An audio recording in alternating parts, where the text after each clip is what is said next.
Dans la question 4, on vous parle de S indice n, qui est la somme k allant de 1 à n de 1 sur k. Alors S indice n, donc ce symbole signifie une somme. Si on l'écrit avec des pointillés, on a donc une somme de plusieurs termes. Les termes, le premier k vaudra 1, pour le dernier k vaudra n. Donc on a une somme en tout de n termes. On va voir quel est le premier terme. Le premier terme, c'est quand k vaut 1. Donc quand k vaut 1, on va avoir 1 sur 1, c'est-à-dire 1. Le deuxième terme, donc ça c'est quand k vaut 2. Et bien, quand k vaut 2, le deuxième terme, on aura k est égal à 2, donc 1 sur 2.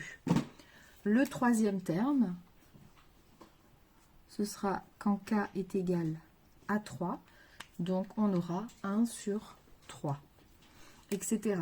Et donc on voit qu'à chaque fois, on ajoute des inverses, des différents entiers. Le dernier terme, donc quand k vaut n, il va être égal à 1 sur n. Donc voilà cette somme écrite sans le symbole sigma.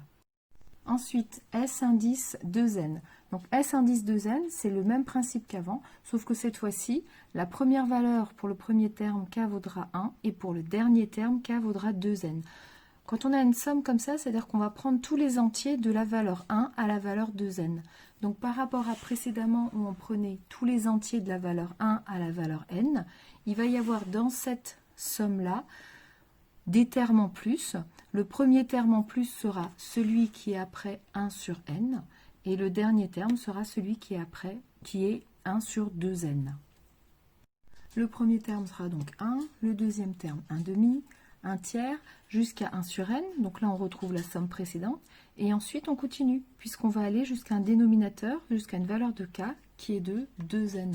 Donc l'entier qui est après n, c'est l'entier n plus 1, donc c'est quand k vaudra n plus 1, ici, k est égal à n plus 1.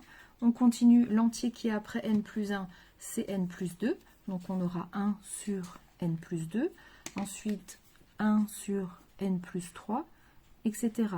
Et tout ça jusqu'à ce que k soit égal à 2n, donc jusqu'à avoir au dénominateur 2n.